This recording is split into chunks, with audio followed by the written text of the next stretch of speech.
Jade Cargill has fired back at the haters in a massive, massive way. And it's one in which I think you're actually going to get sympathy for Jade Cargill coming out of, because we all know that Jade Cargill is seemingly bigger than life, right? That's what you want out of a pro wrestler. You want bigger than life, bigger persona, over the top charisma. And Jade Cargill has started to show that in WWE. Sure, we know that she has the impressive physique and that she has the size and the look, but what about the personality? That was a question mark in addition to her in-ring skills. Now, I think that she's actually getting better in both of those fields about a year and a half into her WWE tenure. But it hasn't always been sunshine and rainbows for Jade Cargill. In fact, she's had to overcome a lot of adversity, and that's what she's talked about in a recent interview on Busted Open Radio, because she has gone through trials and tribulation just like everyone, including me and you. She's had her ups, she's had her downs. She's had to be able to go from AEW, where she was one of their top stars, one of their most pushed and dominant stars as a TBS champion with an undefeated streak, only to lose and then go to WWE because she felt like she could take her career to the next level, that she could become a bigger star in WWE than in AEW. Now, before I get to her firing back at her critics, I wanted to read a message in which she said in this interview right before she got to that, because she was, before getting into pro wrestling, a standout basketball player. She was used to being great at everything. However, for her, wrestling was different. She said, usually I'm just great. Whatever I touch, I'm great. Wrestling isn't something that just happens. She recalled how when she first started taking bumps in the ring, she realized, oh, this is different. This is a different beast. I'm going to have to handle it in a much different way. It was challenging for her, which is actually quite nice of a change for people to admit, hey, I challenged this with this, or I had to get through this and I wasn't great at it from the get-go. That's a nice change. Now, regarding the hate, she lives off of it, okay? Because the challenge of her getting better at wrestling ignites a fire in her, tapping into a desire to overcome these obstacles. She said, I love when people tell me I can't do anything because I love proving people wrong. She explained that she thrives on negativity and uses it as fuel for her own growth. She said, I live off the hate. I feed off of it like that. I will grow off of hate. I love that more than anything. Love is so fickle. It's so fickle, it's not even real. Okay. She then talked about how she had to go through this to get where she needed, right? She confirmed that not only did she endure the training, but she welcomed it. She said, I've worked with some tough trainers that don't cut the crap. They legit will like cut me a new one, tell me that I suck, and that's what I want. I'm more like the person where it's like, okay, you think you know me, let me show you who I am. That's the type of person that I've always been. I appreciate this.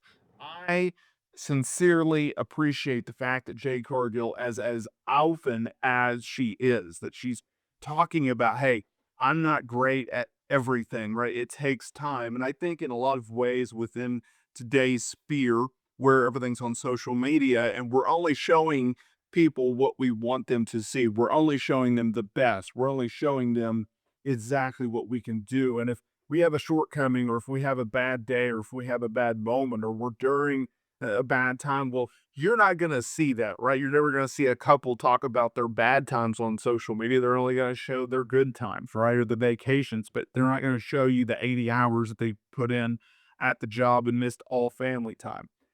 Jade Cargill is at least opening up that door. She's at least telling you, look, she's a real person who had to overcome a lot. And as someone who has not only covered pro wrestling for over a decade, but has also covered the career of Jade Cargill, I remember the first time that she appeared on AEW television, just completely out of the blue, being involved in the Cody Rhodes Shaq for feud and storyline and program, and how they took someone who was a standout basketball player, had a legit offer from WWE to sign with them. She opted to go to AEW because of a few different things. Number one, they were a growing company. Two, they had a much more reduced schedule. And three, she just felt like that was her best fit at the time.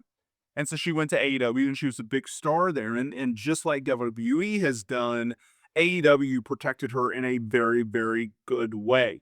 and in a strong way because they wanted her to succeed. They wanted her to be able to go and grow, and they really thought that she was going to be the future of their promotion, of their women's division, and that's why they put the TBS title on her. They didn't put the women's title on her, they put the TBS title on there, which is really like a secondary title. It's like the US women's title or the women's intercontinental title, where she's a champion, she can continue to do what she's doing, but at the same time, she's not having that spotlight and that person to carry the division and carry the championship and, go out there and have 20, 25, 30-minute matches like we're seeing with Timeless Tony Storm. Now, that's changed with Mercedes Moné being the TBS champion, but, we're talking a few years ago.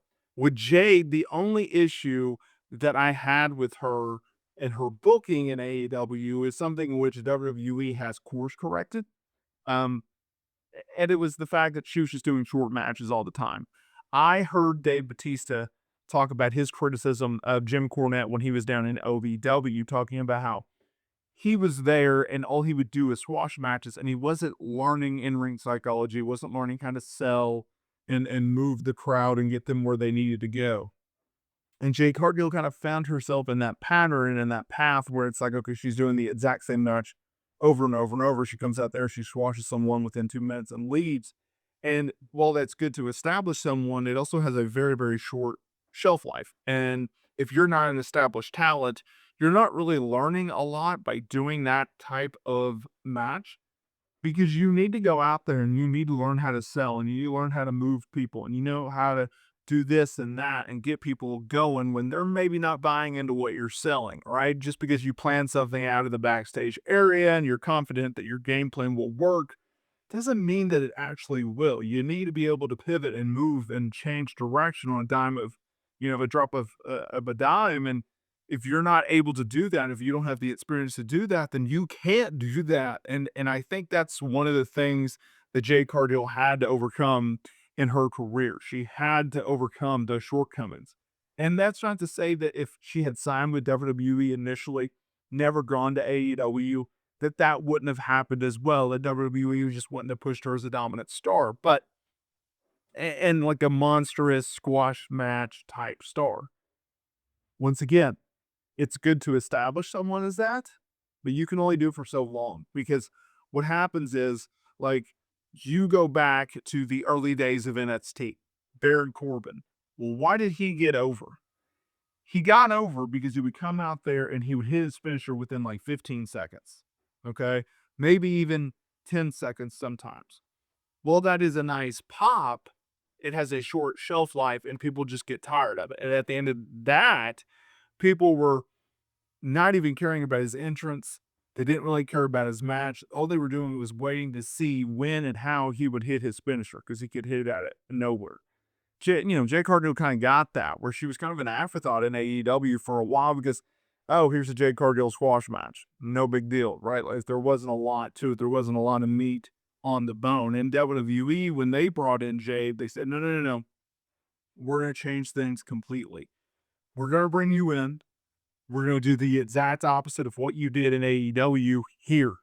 You were a heel there, you're going to be a face here. You were a squash match type wrestler there. We're going to make you learn the trade, right? Because if you look at it in WWE, he goes, okay, well, if we're investing all this money in you and we're trying to make you a big star, you need to know how to work, right? Like this is not, acting. This is not Hollywood. This is pro wrestling, right? You got to be able to do the physical things. You got to be able to go out there and work and do what you do best, which is wrestle. Because at the end of the day, that's all storylines that end. It ends in the ring. It ends with a in-ring story. And if you can't do that at a high level, then what are we even doing putting you on television, putting you in front of, millions and millions and everything like that? Like, that's a big question to deal with.